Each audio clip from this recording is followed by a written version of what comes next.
तो अभी तक हम लोगों ने 5 चैप्टर्स को इसी धुरंधर सीरीज में लगातार कंप्लीट कर लिया है और अब हम लोग छठवें चैप्टर की ओर बढ़ेंगे। छठवां चैप्टर बहुत ही प्यारा चैप्टर जिसका नाम है त्रिभुज। और भाई बहुत सारे बच्चों को ऐसा भी लगता होगा कि ये चैप्टर बहुत ज्यादा कठिन है, तो आपको जानकारी के लिए बता दें, कठिन नहीं, बहुत ही अच्छा चैप्टर है, बहुत ही सरल चैप्टर है। ठीक है, तो इसमें हम लोग पहले कॉन्सेप्ट्स को समझेंगे। जो अगर आपको कॉन्सेप्ट्स क्लियर होंगे तो आपको ये चैप्टर बिल्कुल भी कठिन नहीं लगेगा। ठीक है, अगर आपके कॉन्सेप्ट्स क्लियर नहीं होंगे तो आपको ये चैप्टर कठिन लगेगा। तो कॉन्सेप्ट्स क्या क्या है, हम कॉन्सेप्ट्स की ओर बढ़े। ठीक है, देखिए कॉन्सेप्ट है पहला समरूपता का कॉन्सेप्ट। अब आप लोग कहेंगे समरूपता क्या है? समरूप, सम मतलब होता है समान, रूप मतलब होता है आकार या आकृति। तो समान रूप वाले जो आकार होते हैं, जो शेप्स होते हैं, उनको क्या कहते हैं? समरूप शेप्स कहते हैं। कैसे? देखिए, जैसे हमने माना कि ये क्या है, ये है त्रिभुज है। क्या है? त्रिभुज है। और ये क्या है? ये क्या है साथियों? ये वृत्त है। क्या है? ये वृत्त है। ये त्रिभुज है, ये वृत्त है। तो क्या ये समान रूप है? नहीं। क्या इनके समान रूप दिख रहे हैं आपको? नहीं दिख रहे हैं। परंतु आकार तो एक प्रकार से इतना है, इतना है, समान है। आकार तो समान दिख रहा है लगभग लगभग, लेकिन इसके क्या रूप समान दिख रहे हैं? नहीं दिख रहे हैं। तो ये समरूप होंगे? नहीं होंगे। समरूप जिसका समान हो रूप, वो समरूप कहलाते हैं। तो देखिए इनमें क्या क्या कंडीशंस होती है। देखिए, माना कि ये समबाहु त्रिभुज है 6 सेंटीमीटर वाला, और ये 6 सेंटीमीटर त्रिज्या वाला, 6 सेंटीमीटर त्रिज्या वाला कोई क्या है? वृत्त है, सर्कल है। ठीक है, तो इसमें शेप क्या है, इसका शेप क्या है, इसका साइज क्या है। ठीक है, इसका शेप क्या है और इसका साइज क्या है। ठीक है, इन पर चर्चा करते हैं हम लोग। ठीक है, देखते हैं इसका शेप क्या है, त्रिभुजाकार है, अर्थात ट्राइंगल है। कैसा है? ट्राइंगल। ठीक है, और इसका साइज क्या है? इसका साइज है 6 सेंटीमीटर। ठीक है, अब देखते हैं इसमें, देखो शेप क्या है, सर्कल है, और इसका साइज क्या है? इसका साइज भी 6 सेंटीमीटर है। तो इसमें अगर शेप समान नहीं है तो एक आकृति कभी भी समरूप हो ही नहीं सकती। अब इसी की जगह हम लोग एक कर देते, इसकी जगह हम लोगों ने माना कि कोई आकृति बनाते हैं,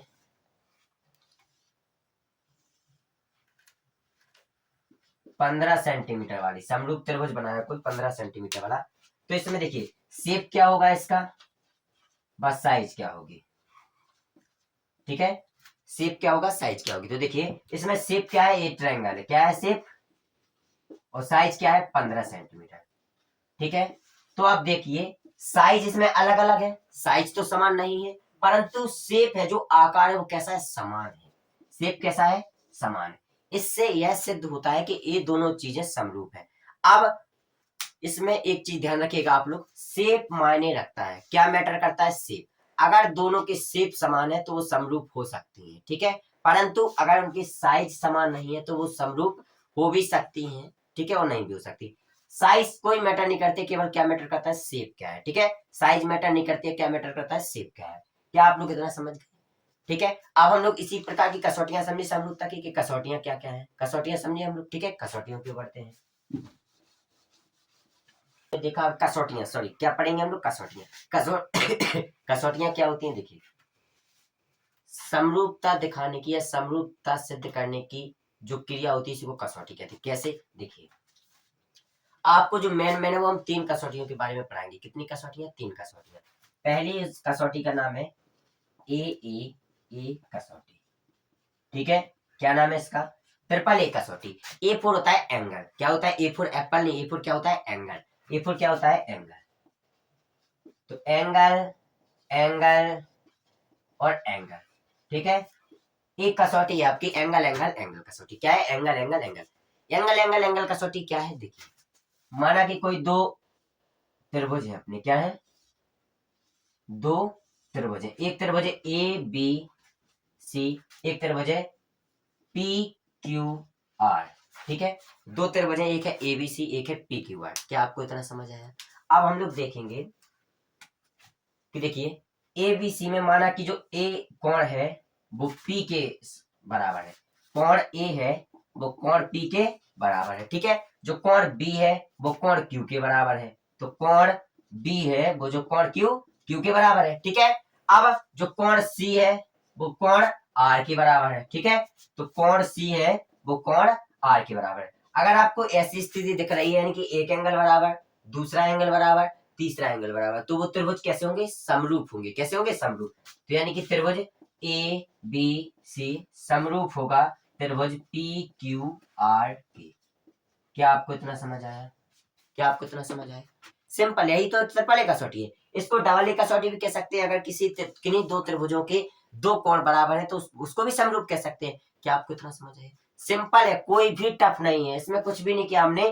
क्या किया कि अगर ए कोण पी के बराबर होगा, बी कोण क्यू के बराबर होगा, सी कोण आर के बराबर, तो ये त्रिभुज कैसे है? समरूप है।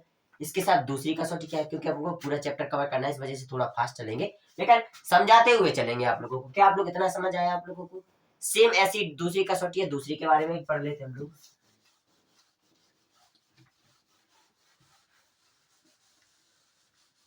दूसरी कसौटी क्या है? दूसरी कसौटी देख लीजिए आप लोग। दूसरी कसौटी बोल रहे हैं एस एस एस कसौटी। क्या है? ट्रिपल एस कसौटी, जिसको कहते हैं साइड साइड साइड, अर्थात भुजा भुजा भुजा। क्या कहते हैं? भुजा भुजा और भुजा।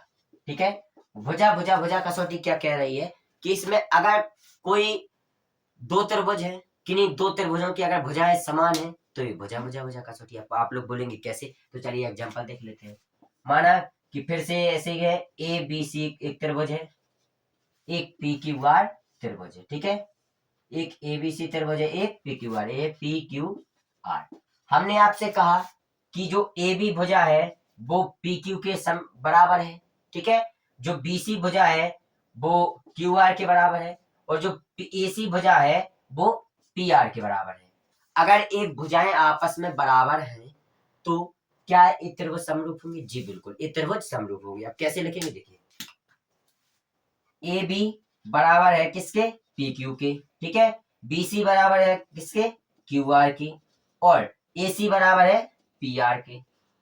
अब अगर तीन भुजाएं भुजा भुजा भुजा बराबर है तो ये दोनों त्रिभुज समरूप होंगे। किस कसौटी से? ट्रिपल एस कसौटी से, अर्थात भुजा भुजा भुजा कसौटी से त्रिभुज समरूप होंगे। भुजा भुजा भुजा कसौटी से लिख देंगे तो त्रिभुज ए बी सी समरूप होंगे त्रिभुज पी क्यू आर के। ठीक है, क्या आप लोग दूसरी कसौटी को समझे? हमने इसमें भी कुछ नहीं किया। हमने देखा कि ए बी बराबर है पी क्यू के, ए सी बराबर है पी आर के, बी सी बराबर है क्यू आर के, तो ये त्रिभुज कैसे होंगे? समरूप होंगे। ठीक है, अगर इनकी तीनों भुजाएं बराबर है तो ये त्रिभुज समरूप होंगे। लास्ट एक और कसौटी है जो मेन कसौटी है, उसको भी पढ़ लेते हैं हम लोग। ठीक है, फिर आगे की ओर बढ़ेंगे। अब अगली कसौटी क्या कह रही है? अगली कसौटी क्या कह रही है? देखिए, जो तीसरी कसौटी है वो एस ए एस का सास कसौटी है। कौन सी? एस ए एस कसौटी, अर्थात साइड एंगल और साइड भुजा कोण भुजा कसौटी। कौन सी कसौटी है? भुजा कोण भुजा कसौटी। ठीक है, भुजा कोण भुजा कसौटी है। भुजा कोण भुजा कसौटी क्या कहलाती है? देखिए, इसका नाम क्या कह रहा है कि एक भुजा फिर कोण फिर भुजा, यानी कि एक कोण बराबर होना चाहिए और दो भुजा बराबर होना चाहिए। अब कैसे? तो चलिए एग्जांपल ले लेते हैं। हमने दो त्रिभुज को फिर से ले लिया है। एक त्रिभुज है ए बी सी, वो एक त्रिभुज है। इस बार दूसरा त्रिभुज ले लेते हैं डी ई एफ। क्या है? D E F. ठीक है, इस त्रिभुज में हमने आपसे कह दिया, क्या कह दिया कि एक कोण है वो डी के बराबर है। ठीक है, एक कोण है वो डी के बराबर है। हमने यहाँ पर क्या दे दिया आपको कि जो कोण ए है वो कोण डी के बराबर है। ठीक है, हमने आपको एक एंगल बराबर कर दिया। अब अगर एक एंगल बराबर है तो उससे जुड़ी भाई दोनों भुजाएं, उससे जुड़ी भाई दोनों भुजाएं भी बराबर होनी चाहिए, यानी कि ए बी। ठीक है, ए बी मतलब इनका अनुपात बराबर होना चाहिए। तो ए बी अपॉन ए सी कर सकते हैं। ठीक है, बराबर यहाँ पर डीई अपॉन डी एफ कर सकते हैं, डीई अपॉन डी एफ। ठीक है, इनकी भुजाएं का समानुपाती होगी तो इससे यहाँ पर कौन सी कसौटी लग जाएगी? एस ए एस कसौटी लग जाएगी, जिससे इस त्रिभुज समरूप हो जाएंगे और त्रिभुज ए बी सी समरूप हो जाएंगे त्रिभुज डी ई एफ के। क्या आपको इतना समझ आया? क्या आपको इतना समझ आया कि अगर किसी त्रिभुज, किन्हीं दो त्रिभुजों के कोई कोण बराबर है और उस कोण के साथ जुड़ी हुई भुजाओं का अनुपात समानुपात है, तब वह त्रिभुज समरूप होंगे। तो हमने क्या देखा यहाँ पर कि कोण ए है, कोण डी है। ठीक है, इनसे जुड़ी हुई ये दोनों रेखाओं का भी अनुपात कैसा है, समान है। तब इससे क्या स्पष्ट होगा कि ये दोनों त्रिभुज कैसे होंगे, समरूप होंगे। हमने अभी तक 3 कसौटियां पढ़ चुके हैं, ठीक है। अब इस कसौटी में सॉरी इस चैप्टर में अब जो प्रमेय है जिसका नाम है थेल्स प्रमेय, अब हम लोग थेल्स प्रमेय को हल करेंगे। किसको हल करेंगे, थेल्स प्रमेय को। चलिए देखते हैं थेल्स प्रमेय क्या कहती है। थेल्स प्रमेय बहुत ही ज्यादा महत्वपूर्ण प्रश्न है, बहुत ही ज्यादा महत्वपूर्ण प्रमेय है। इससे आपको पेपर में या तो प्रमेय दिख सकती है या फिर इस पर आधारित प्रश्न दिख सकते हैं, ठीक है। तो हम लोग देखते हैं कि क्या है, ठीक है, थेल्स प्रमेय क्या है।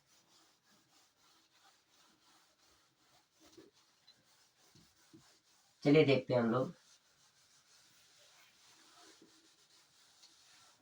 थेल्स प्रमेय क्या है, ठीक है।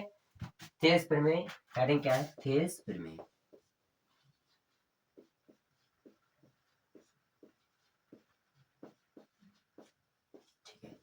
थेल्स प्रमेय, अब थेल्स प्रमेय क्या है, ठीक है। थेल्स प्रमेय सबसे पहले आपको क्वेश्चन बता दें हम, ठीक है। इसमें होता है कि आपको दो चीजें मतलब मैटर करती हैं। इसमें आपको कोई त्रिभुज दिया गया है, ठीक है। उस त्रिभुज के कोई दो भुजा, कोई तीसरी भुजा के समांतर एक कोई भुजा है, ठीक है। और इसमें सिद्ध करना होता है कि जो वो भुजा, तीसरी भुजा के समांतर जो भुजा है वह अन्य दो भुजाओं को समान अनुपात में विभाजित करती है। इसको हमको सिद्ध करना होता है, इसी सब को थेल्स प्रमेय कहा जाता है। कैसे, देखिए। तो इसको हल करें हम लोग। मान लेते हैं सबसे पहले, माना कि ए बी सी एक त्रिभुज है, ए बी सी एक त्रिभुज है, ठीक है। क्या आप लोगों को कितना समझ आया कि माना एबीसी एक त्रिभुज है। अब जितना मानेंगे उतना हम लोग यहाँ पर करते जाएंगे, ठीक है।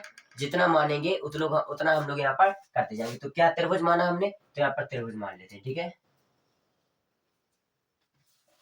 त्रिभुज मान लिया हम लोग, तो यहाँ पर हमने त्रिभुज मान लिया, ठीक है। ठीक है, यहाँ पर क्या माना, माना कि एक एबीसी त्रिभुज है, तो हमने मान लिया ए बी सी। माना कि एक एबीसी त्रिभुज है, ठीक है। क्या आपको इतना समझ आया, ठीक है। अब अगला देखते हैं। और इसमें क्या कहते हैं, माना कि एक एबीसी त्रिभुज है और रेखा बीसी या भुजा बीसी लिख सकते हैं, भुजा बीसी के समांतर भुजा डीई है, डीई है। अब बीसी के समांतर भुजा क्या है, डीई, तो हम यहाँ पर लिख देंगे डीई, डीई। इतना समझ आया, बस इसके आगे कुछ भी नहीं करना है, ठीक है। इसके आगे कुछ भी नहीं, इतना समझ आया। और इसमें एक चीज और दी गई होगी आपको, एक चीज और दी गई है, और जो बीसी है वो डीई के साथ समांतर है। कैसी है, डीई के साथ समांतर है। बस इतना आपको दिया गया होगा कि कोई एक एबीसी त्रिभुज है जिसमें कोई एक तीसरी भुजा बीसी के समांतर ए डीई भुजा है और बीसी समांतर है डीई के, बीसी समांतर है डीई के। इतना आपको दिया गया होगा। अब आगे हल कैसे करें, देखिए। अब हम लोग करेंगे इसमें रचना, सॉरी पहले देखेंगे क्या सिद्ध करना है, क्या सिद्ध करना है, सिद्ध क्या करना है, सिद्ध करना है। अब क्या सिद्ध करना है, देखिए। यहाँ पर सिद्ध करना है कि जो तीसरी भुजा के समांतर खींची गई है वो अन्य दो भुजाओं को समान अनुपात में विभाजित करेगी। समान अनुपात अर्थात ए बटे ए और ए बटे ए, अर्थात ए डी बटे डीबी बराबर ए ई बटे ई सी, ए ई बटे ई सी। ए हमको सिद्ध करना है, ठीक है। ए हमको सिद्ध करना है, क्या करना है, ए हमको सिद्ध करना है। कैसे करना है सिद्ध, अब हम आप लोगों को वो बताएंगे कि कैसे इसको सिद्ध करना है, ठीक है। क्या आपको इतना समझ आया, ठीक है। अब देखते हैं, इसमें रचना करते हैं। सबसे पहले रचना, इसमें हम लोग दो रचनाएं करेंगे। पहली रचना करेंगे कि बिंदु ई से लंब डालेंगे एडी पर और बिंदु डी से लंब डालेंगे एई पर। क्या रचना करेंगे, बिंदु डी से व ई से, ठीक है। बिंदु डी से व ई से लंब डालने पर, किन पर लंब डाला, क्रमशः डी से लंब डाला एई पर और ई से लंब डाला एडी पर, एडी पर, ठीक है। इन पर हमने लंब डाला, ठीक है। अब लंब डाल देते हैं, चलिए देखते हैं। तो हमने लंब डाल दिया है, ठीक है, जिनका नाम दे दिया एम बा एन। ठीक है, क्या नाम दे दिया, एम बा एन। तो क्या कह सकते हैं, बिंदु, या फिर इसको ऐसे लिख सकते हैं हम लोग, कैसे लिखेंगे कि बिंदु डी व ई से क्रमशः एम एन लंब डालने पर। ठीक है, अब कहा लंब डाले हैं, भुजा एडी पर और ए पर। ठीक है, क्या आपको इतना समझ आया? इसके बाद देखते हैं दूसरी रचना क्या है। दूसरी रचना है कि बिंदु डी को सी से मिला दिया और बिंदु बी को ई से मिला दिया। ठीक है, दूसरी रचना क्या करेंगे, बिंदु डी को व ई को क्रमशः डी को सी से मिलाया व ई को किससे मिला दिया, बी से, क्रमशः सी व बी से मिलाने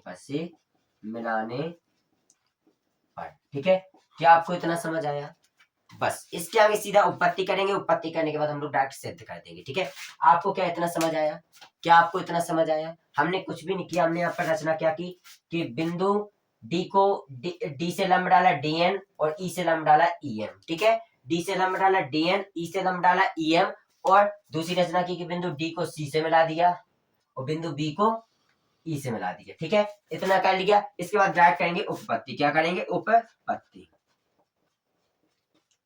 अब उपपत्ति क्या है, उपपत्ति है कोई चीज का अनुमापन करना, मान लेना उसको। कैसे, अब उपपत्ति कैसे करेंगे, देखिए उपपत्ति करेंगे। सबसे पहले हमको यहाँ पर एडी चाहिए ऊपर, एडी ऊपर चाहिए, डीबी नीचे चाहिए। तो सबसे पहले ए डी ई का क्षेत्रफल निकालेंगे। किसका क्षेत्रफल, त्रिभुज ए डी ई का क्षेत्रफल। ठीक है, ठीक है, त्रिभुज एडी का क्षेत्रफल क्या हो जाएगा, त्रिभुज एडी का क्षेत्रफल क्या हो जाएगा।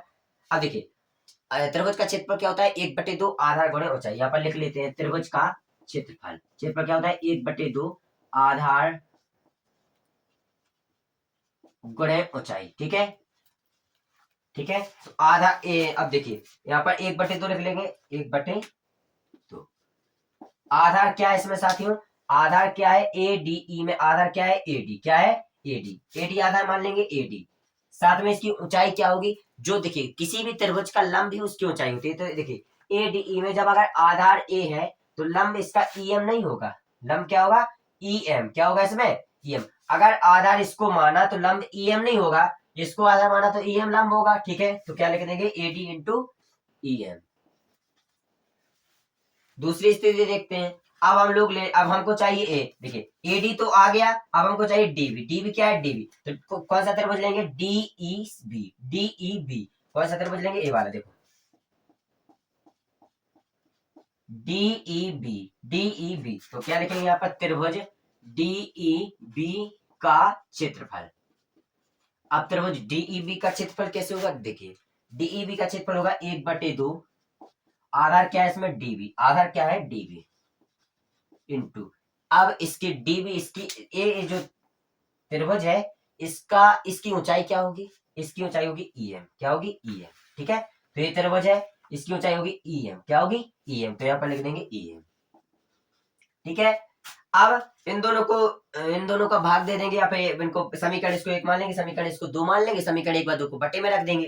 तो क्या लिखेंगे, अगर इन दोनों को बटे में डायरेक्ट कर देते हैं हम लोग, क्योंकि जगह थोड़ी कम है, अगर डायरेक्ट कर देंगे तो 1/2 से 1/2 कट जाएगा और ईएम से ईएम कट जाएगा। तो यहाँ पर क्या हो जाएगा, त्रिभुज ए डी ई का क्षेत्रफल बटे त्रिभुज डीई बी का क्षेत्रफल बराबर क्या हो जाएगा, एडी बटे डीबी।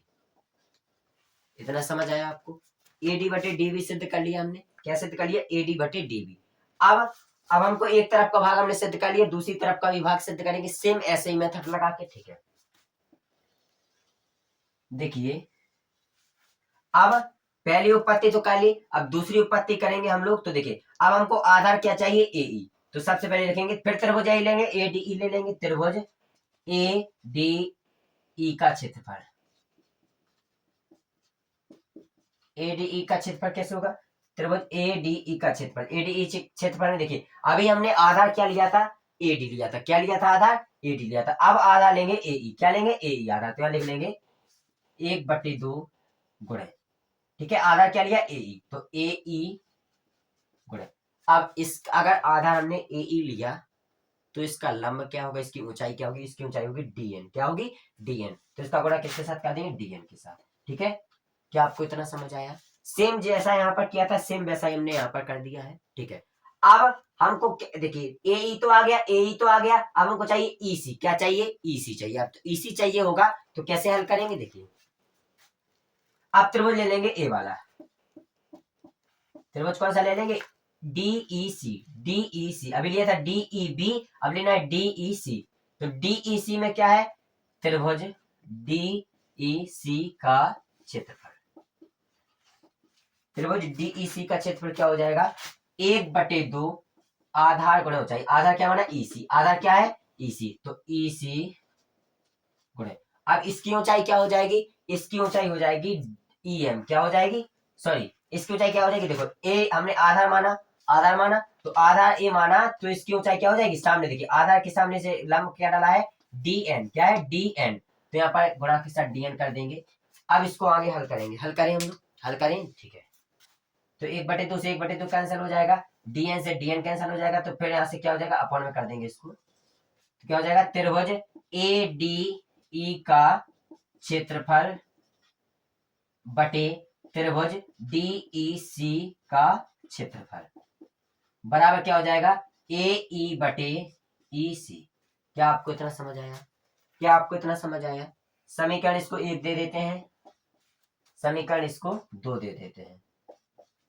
ठीक है, इसको समीकरण 1 दे दिया, इसको समीकरण 2 दे दी। क्या आपको इतना समझ आया?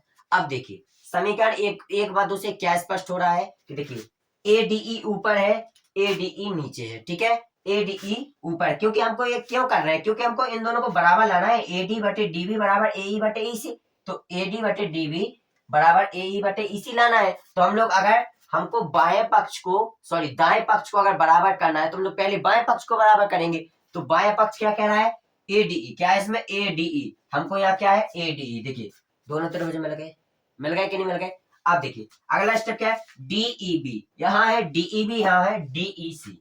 अब यही दिक्कत है, यही अब आप लोग कहेंगे कि ऊपर वाला पक्ष तो हमने बराबर कर दिया, नीचे वाला पक्ष कैसे बराबर होगा? तो नीचे वाला पक्ष कैसे बराबर होगा आइए देखते हैं। एक बात आप लोग जान लीजिए कि अगर दो समांतर रेखाएं हैं और उनके मध्य त्रिभुज है, अगर कोई समांतर रेखा जैसे ये दोनों समांतर रेखाएं हैं और इनके मध्य कोई त्रिभुज है और उन त्रिभुजों के आधार समान है, अगर उन त्रिभुजों के आधार समान है तो वह त्रिभुजों के क्षेत्रफल भी समान होंगे। कैसे? अब इसको लिख के देखते हैं, फिर एक बार फिर रिवाइज करेंगे।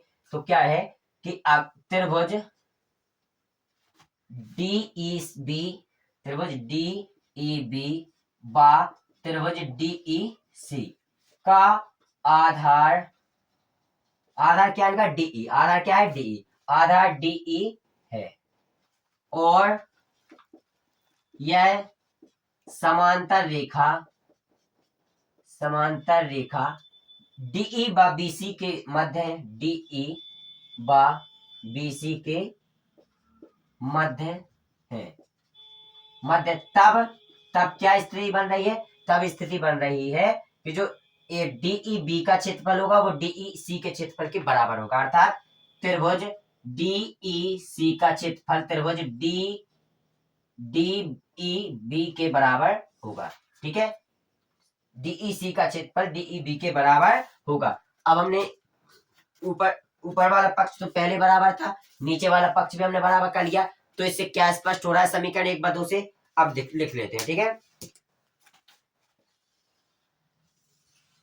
समीकरण 1/2 से क्या स्पष्ट हो रहा है कि बायां पक्ष बाएं पक्ष के बराबर है तो दायां पक्ष दाएं पक्ष के बराबर होगा। तो दायां पक्ष क्या था? एडी बटे डीबी। दाएं पक्ष देखिए क्या था? दाएं पक्ष था एडी बटे डीबी बराबर क्या हो जाएगा? एई बटे ईसी। एई बटे ईसी। यही तो हमको सिद्ध करना था। ठीक है, यही तो हमको सिद्ध करना था। अब हम लोग देखें, एक बार फिर से रिवाइज कर लेते हैं हम लोग। बहुत ही महत्वपूर्ण प्रमेय है, इस पर आधारित प्रश्न तो बहुत ही हर बार हर वर्ष में इस पर आधारित प्रश्न आपको मिलते ही मिलते हैं। ठीक है, क्या है देखिए, थेस्पर में क्या है, हमने कोई एक त्रिभुज दिया गया होगा कि त्रिभुज एबीसी है, जिसमें कोई एक रेखा होगी जैसे बीसी के समांतर डी एक भुजा है। ठीक है, और हमको इसमें सिद्ध करना है कि ईडी बटे डीबी बराबर एई बटे ईसी, इसको सिद्ध करना है। इतना आप लोग समझ गए? ठीक है यहां तक आप लोग समझ गए। अब क्या किया हमने, अब रचना क्या की कि डी से लंब डाला एन, डी से हम लंब डाला एन, वो भी एई पर, एई भुजा पर डी से लंब डाला एन, और ई से लंब डाला एम एडी भुजा पर। ठीक है, हमने लंब डाल दिया। लंब डालने के बाद दूसरी रचना क्या की कि बिंदु डी को सी से मिला दिया, बिंदु बी को ई से मिला दिया। हमने दो काम ए वो कर दिए, यानी कि दो रचनाएं कर दी। उपपत्ति की तो हमने त्रिभुज लिया ए डी ई, ये पूरा त्रिभुज ले लिया हमने। क्या ले लिया? ए डी ई, ए त्रिभुज ले लिया। अब जब ए त्रिभुज ले लिया तो इसमें देखिए ए इस त्रिभुज में क्या है, इस त्रिभुज में हमने इसको ए डी को आधार माना। किसको आधार माना? ए डी को अगर आधार माना तो ए डी को आधार मानेंगे तो लंब क्या होगा? E M. लंब क्या होगा? ए डी को आधार माना तो लंब ए नहीं होगा, ए डी को अगर आधार माना तो ई एम लंब होगा। तो हमने 1/2 आधार गुणे ऊंचाई कर दी। ठीक है, आधार गुणे ऊंचाई कर दी। इसके बाद दूसरे स्टेप में डीई बी, अब हमको ए डी बटे डी बी चाहिए था, तो हमने डीई बी को लिया। डीई को जब लिया तो इसमें हमने इसका लंब क्या हो जाएगा? ईएम। इस त्रिभुज का लंब क्या हो जाएगा? ईएम। तो इसको हमने सेम हल किया। जब सेम हल किया तो हमने यहां से रिजल्ट पाया एडी बटे डीबी। क्यों? क्योंकि इन दोनों त्रिभुजों को बटे में कर दिया तो 1/2 से 1/2 कैंसिल हो जाएगा, ईएम से ईएम कैंसिल हो जाएगा, तो एडी बटे डीबी हो जाएगा। क्या आपको इतना समझ आया? सेम हमने यहाँ पर किया, फिर से यही त्रिभुज ले लिया। इस त्रिभुज में अभी हमने एडी को आधार माना था, अब हमने एई को आधार मान लिया। जब एई को आधार मान लिया तब क्या होगा? एई को जब हमने आधार माना तो ईएम डीएन इसका लंब हो जाएगा। अगर हमने एई को आधार माना तो डीएम इसका डीएन इसका लंब हो जाएगा। अब हमने सेम फिर ऐसा कर दिया, 1/2 आधार गुणे ऊंचाई कर दी। और अब इसके बाद हमने डीईसी लिया। कौन सा क्षेत्र त्रिभुज लिया? डीईसी त्रिभुज में इसका क्षेत्रफल निकाला तो क्या हो जाएगा? अभी आधार क्या लिया? ईसी, तो 1/2 आधार यानी कि ईसी गुणे इसकी ऊंचाई क्या हो जाएगी? डीएन। ठीक है, तो इसे हमने फिर से किया, इनको बटे में रख दिया, काट दिया तो 1/2 से 1/2 कैंसिल हो जाएगा, एई से डीएन कैंसिल हो जाएगा। यहाँ से भी रिजल्ट क्या आया? एई बटे ईसी। ठीक है, अब हमने आपको एक बात बताई कि अगर कोई त्रिभुज दो समांतर रेखाओं के मध्य बने हैं और उनका आधार भी समान है तो उन त्रिभुजों का क्षेत्रफल भी समान होगा। तो देखिए ये दोनों समांतर रेखाएं हैं, क्योंकि प्रश्न में दिया गया है ये दोनों समांतर रेखाएं हैं, इनके मध्य त्रिभुज बन रहे हैं दोनों, और उनका आधार भी समान है। जब आधार समान होगा तो सेम वही बात होगी, इन दोनों के क्षेत्रफल भी समान होंगे। तो डीईसी होगा वो डीई बी के समान होगा। जब ये समान होगा तो नीचे का भाग भी समान हो गया, ऊपर का भाग एडीई समान ही था, तो दाया पक्ष बाया पक्ष पूरा बराबर हो गया। जब बाया पक्ष पूरा बराबर हो गया तो दाया पक्ष अपने आप बराबर हो जाएगा। तो हमने इसको सिद्ध कर लिया, प्रूव्ड। ठीक है, इतना समझ गए आप लोग? इतना समझ गए, आगे की ओर बढ़े। ठीक है, बहुत ही अच्छी प्रमेय थी, एक बार आप लोग इसको रिवाइज भी करिएगा। अगर आपने इसको 1-2 बार घर पर प्रैक्टिस कर लिया, आप इसको कभी भी नहीं भूलेंगे। अगर आपने इसको एक बार देख देख के लिख लो, आप एक बार बिना देखे लिख लो, एक बार और बिना देखे लिख लो। अगर आपने 2 से 3 बार इसको प्रैक्टिस कर लिया है तो आप इसको जिंदगी में कभी नहीं भूलेंगे, इतनी अच्छी प्रमेय है। ठीक है, आगे बढ़े, मिटा देते हैं हम इसको।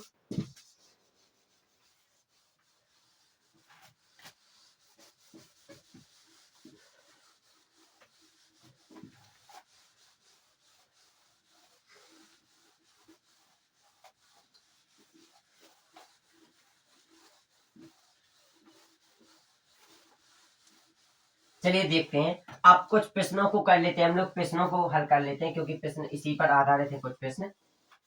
तो पहले पाइथागोरस प्रमेय पर थेस प्रमेय पर जितने भी आधारित प्रश्न हैं हम उनको हल करेंगे। ठीक है, देखते हैं तो प्रश्न क्या कह रहा है। प्रश्न है क्वेश्चन नंबर 1 बोल रहा है कि देखिए पहले इसमें चित्र दिया गया है, चित्र बना लेते हैं हम लोग।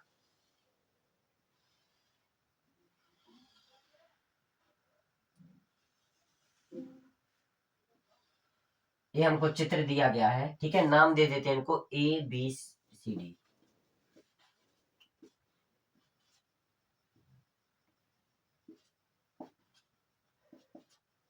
ठीक है, ये हमको चित्र दिया गया, क्वेश्चन बोला गया है कि LM समांतर है BC के और LN समांतर है CD के, LN समांतर है CD के। ठीक है, तो सिद्ध कीजिए, तो सिद्ध करना है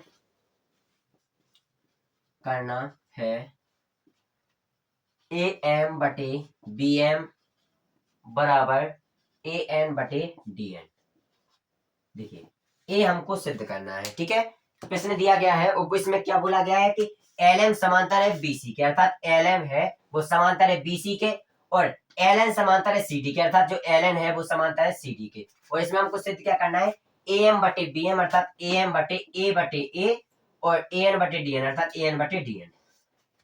इसको हमको सिद्ध करना है। सिंपल सिद्ध करेंगे, थेस प्रमेय का प्रयोग करके सिद्ध करेंगे। अब थेस प्रमेय क्या कहती है हमने आपको ही पहले बता दिया, ठीक है। तो उसी पर आधारित करेंगे। देखिए यदि हल करेंगे, इसको हल करेंगे तो यदि एल एम समांतर है बीसी के, एल एम समांतर है बीसी के, अगर एल एम समांतर है बीसी के तो आप लोगों को पता है कि कोई अगर एक त्रिभुज में एक भुजा दूसरी भुजा की समांतर है तो अन्य दो भुजाओं को समान अनुपात में विभाजित करती है।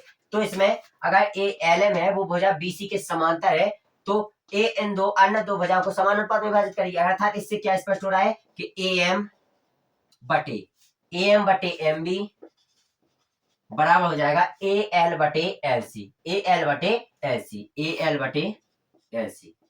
क्या आपको इससे कैसे सिद्ध किया है हमने, ये थेस प्रमेय से। किससे, थेस बाबा से, थेस बाबा से, ठीक है। हमने थेस बाबा से क्या सिद्ध कर लिया है कि ए एम बटे एम बी और ए एल बटे एल सी, ठीक है। क्यों, क्योंकि ए अगर समांतर है, ए त्रिभुज ले लिया हमने, माना ए त्रिभुज ले लिया, ठीक है। ए है एम एल और ए बी सी। देखिए ये हमारा त्रिभुज है, इस त्रिभुज में अगर ए समांतर है इसके तो ए बटे ए और ए बटे ए तो हमने पढ़ा है ना थेस प्रमेय से, तो हमने थेस प्रमेय से सेम यहाँ पर कर दिया, ठीक है। उसी प्रकार अब हम लोग ले लेंगे, अभी हमने ए वाला लिया था त्रिभुज, अब हम लोग लेंगे ए वाला त्रिभुज, ठीक है। इस वाले त्रिभुज में देखते हैं, अब ये क्या लिया था त्रिभुज ए बी सी में, ठीक है। अब लेंगे त्रिभुज ए डी सी में। अब एडीसी त्रिभुज क्या कह रहा है, एडीसी त्रिभुज कह रहा है कि एल एन समांतर है सी डी के, यदि एल एन समांतर है सी डी के तब क्या होगा, ए एन बटे एन डी, एन डी बराबर क्या हो जाएगा, ए एल बटे एल सी, ए एल बटे एल सी। इसको भी हमने थेस बाबा से सिद्ध किया, थेस बाबा से। क्या आपको इतना समझ आया, ये भी हमने किससे सिद्ध किया, थेस बाबा से। अब जब हमने थेस बाबा से इतना सिद्ध कर लिया है तो इसके बाद देखेंगे, इसके बाद क्या देखेंगे, इसको समीकरण 1 दे देते हैं, इसको समीकरण 2 दे देते हैं। समीकरण 1 व 2 से हल करेंगे, समीकरण 1 व 2 से, समीकरण 1 व 2 से हल करेंगे तो क्या स्पष्ट होगा इससे कि बायां पक्ष पूरा बाएं पक्ष के बराबर है और दायां पक्ष अगर बायां पक्ष के बराबर होगा तो दायां पक्ष के बराबर होगा। तो देखिए पूरा दायां पक्ष बराबर है, ये देखिए ये दायां पक्ष इस दाएं पक्ष के बराबर है, ए एल बटे एल सी बराबर है, तो बायां पक्ष ऑटोमेटिकली बराबर होगा। तो समीकरण एक बार से क्या स्पष्ट हो रहा है कि ए एम बटे एम बी को बी एम भी लिख सकते हैं, एम बटे बी एम बराबर इसको ए एन बटे एन डी को डी एन भी लिख सकते हैं, डी एन। इसी को हमको सिद्ध करना था, ये हमने सिद्ध कर लिया। क्या आप लोग इस प्रश्न को समझे, बहुत महत्वपूर्ण प्रश्न है, कुछ भी नहीं किया। हमको दिया गया था कि एल एम है वो बीसी के समांतर है और एल एन है वो एन डी के डीसी के समांतर है। जब ये था तो पहली स्थिति से हमने ए एम बटे एम बी बटे ए एल बराबर ए एल बटे एल सी कर लिया था। दूसरी स्थिति में क्या निकाला था, ए एल बटे एल सी बटे ए एन बटे एन डी, ठीक है। इसी को हम कर लिया तो समीकरण एक बार बराबर कर दिया है। जब इनको बराबर कर दिया तो बाएं पक्ष के बराबर होगा, तो दाएं पक्ष के बराबर होगा, ठीक है। आगे बढ़े हम लोग क्वेश्चन नंबर 2 की ओर बढ़े, ठीक है। क्वेश्चन नंबर 2 क्या कह रहा है उसको देखते हैं हम लोग।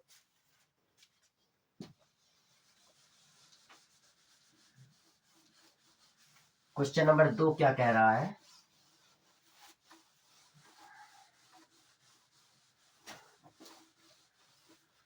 देखिए क्वेश्चन नंबर 2 और अच्छा प्रश्न है, उसमें भी एक आकृति दी गई है। आकृति सबसे पहले हम लोग बना लेते हैं।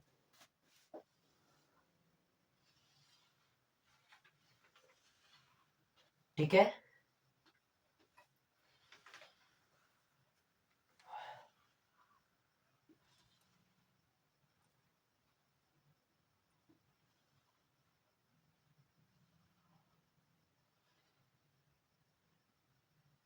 ठीक है। तो ये हमारी आकृति है, नाम दे देते हैं P Q R, P Q R, ठीक है। O D E F, O D E F, ठीक है, ठीक है।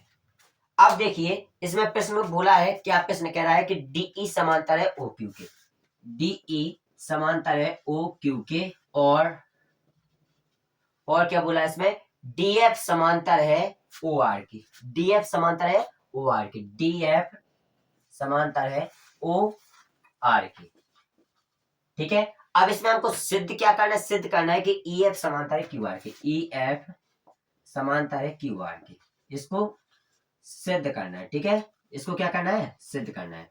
देखिए आप लोग यहाँ से एक चीज देख रहे होंगे, हम लोगों ने थेस प्रमेय को लगा के बहुत आसानी से प्रश्नों को हल कर रहे हैं। तो थेस प्रमेय के जरूरत से आप कई प्रश्नों को हल कर सकते हैं, साथ ही साथ अगर आपको थेस प्रमेय आ जाएगी तो थेस प्रमेय को सिद्ध भी कर सकते हैं, करना ही होगा अगर प्रश्न में पेपर में आएगी तो, ठीक है।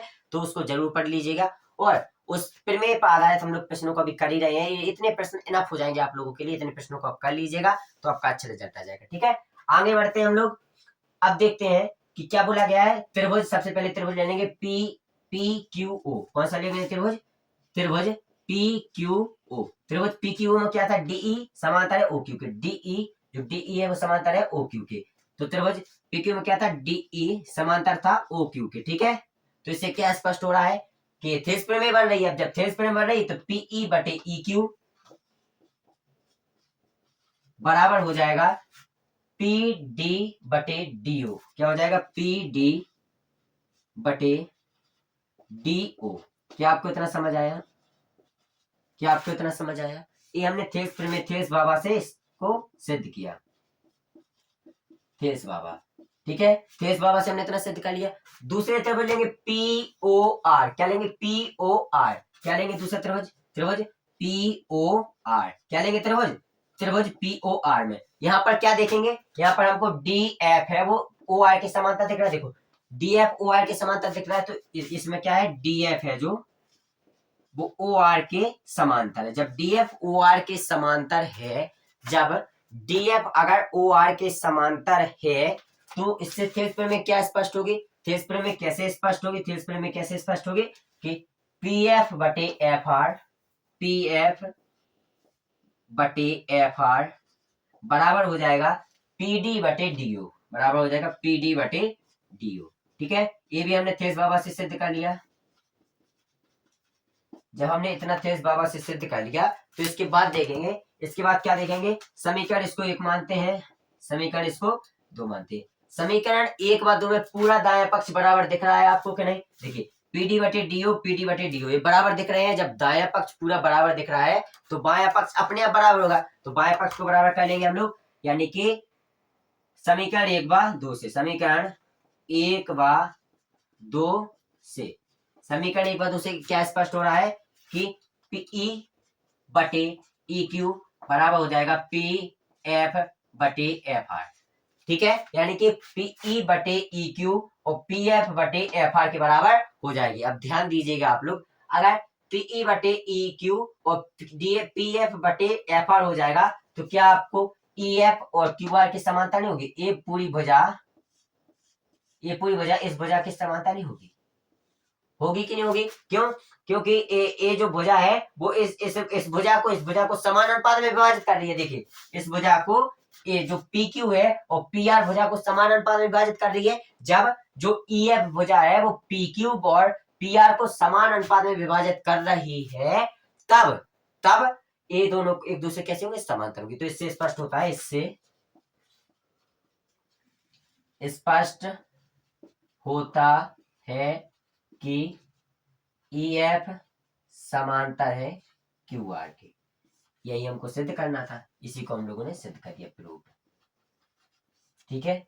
इतना समझ आया, एक बार फिर से दोहरा लेते हैं। हमने कुछ नहीं किया, ए समांतर थे इसके और ए समांतर थे इसके, तो हमने थेल्स प्रमेय से इन इसका अनुपात बटे इसका अनुपात बराबर इसका अनुपात बटे इसका अनुपात सिद्ध कर लिया है। जब हमने ए सिद्ध कर लिया है तो हमने क्या सिद्ध किया कि ए दोनों अनुपात है, जो ई एफ है भुजा इसको समान अनुपात में विभाजित कर रही है। जब जो ई एफ भुजा है वो पी क्यू व पी आर को समान अनुपात में विभाजित कर रही है, तो यहाँ थेल्स प्रमेय लग रही है। थेल्स प्रमेय लग रही है तो थेल्स प्रमेय क्या कहती है कि यदि किसी त्रिभुजों के दो भुजाएं समान अनुपात में विभाजित हो रही हैं, तब जो रेखा उसको समान अनुपात में विभाजित कर रही है वह तीसरी रेखा के समानुपाती, सॉरी तीसरी रेखा की समांतर होगी। तो वहीं से हमको सिद्ध हो गया कि जो तीसरी रेखा क्या थी क्यू आर, वो क्यू आर की समांतर हो जाएगी ई एफ। ठीक है, आपको इतना समझ आया। अब हम लोग आगे की ओर बढ़े, आगे की ओर बढ़ते हैं, चलिए देखते हैं आगे जो क्वेश्चन नंबर 3 क्या कह रहा है।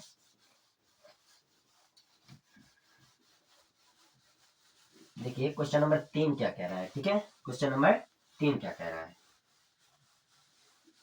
क्वेश्चन नंबर 3 को देखते हैं। क्वेश्चन नंबर 3 क्या कह रहा है, देखिए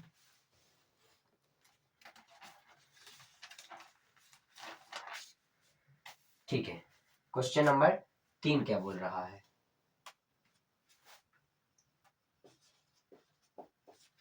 क्वेश्चन नंबर 3 क्या कह रहा है, देखिए एक समबाहु त्रिभुज एबीसी, क्या है, एक समबाहु त्रिभुज एबीसी है, क्या है, त्रिभुज एबीसी है। ठीक है, एक समबाहु त्रिभुज एबीसी है जिसकी भुजा क्या है, जिसकी भुजा 2a है, जिसकी भुजा 2a है। ठीक है, जिसकी भुजा क्या है 2a है, उसके शीर्ष लंब की लंबाई ज्ञात कीजिए, उसके शीर्ष लंब की